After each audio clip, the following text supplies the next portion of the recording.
Suratu Shams imeteremka Makka. Mwenyezi Mungu mtukufu ameapa kuanzia sura hii kwa vitu kadhaa wa kadhaa miongoni mwa viumbe vyake vitukufu vyenye kueleza utimilivu wa uweza wake Mwenyezi Mungu mtukufu na upweke wake, juu ya kufuzu kwa mwenye kuisafisha nafsi yake kwa imani na utiifu, na kuhasiri kwa kupinga mwenyewe kuidhoofisha kwa ukafiri na maasi. Kisha ikaingilia mfano wa Thamud, kaumu ya Saleh, na yaliyowafika hao, ili apate kuzingatia kila mwenye inda mwenye kukadhibisha. Kwani hakika wao walipomkadhibisha mtume wao na wakamuua yule ngamia, Mwenyezi Mungu aliwaangamiza wote, na yeye hahofu matokeo ya kuangamiza hao na aliyowateremshia, kwani yeye hasailiwi kwa anayoyatenda, na hakika amewateremshia wanayostahiki.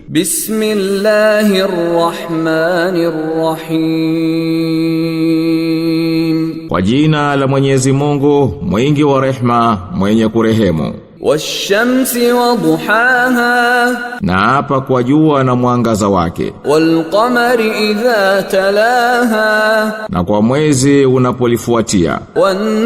Wannahari idha jallaha, na kwa mchana unapolidhihirisha. Wallayli idha yaghshaha, na kwa usiku unapolifunika.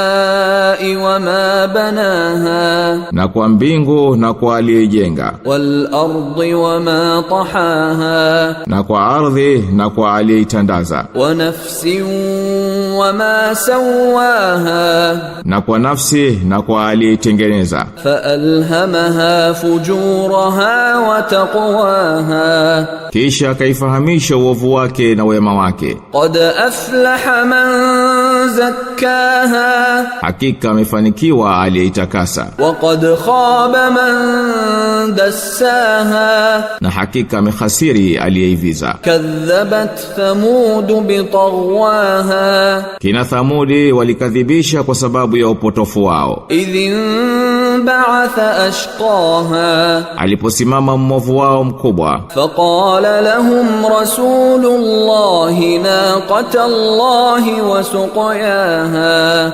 hapo mtume wa Mwenyezi Mungu alipowaambia, huyu ni ngamia wa Mwenyezi Mungu, mwacheni anywe maji fungu lake. Fakadhabuhu fa'aqaruha fadamdama alayhim rabbuhum bidhanbihim fasawaha, lakini walimkadhibisha na wakamchinja ngamia, kwa hivyo Mola wao mlezi aliwaangamiza kwa sababu ya dhambi zao na akawafuta kabisa. Wala yakhafu uqbaha, wala yeye haogopi matokeo yake.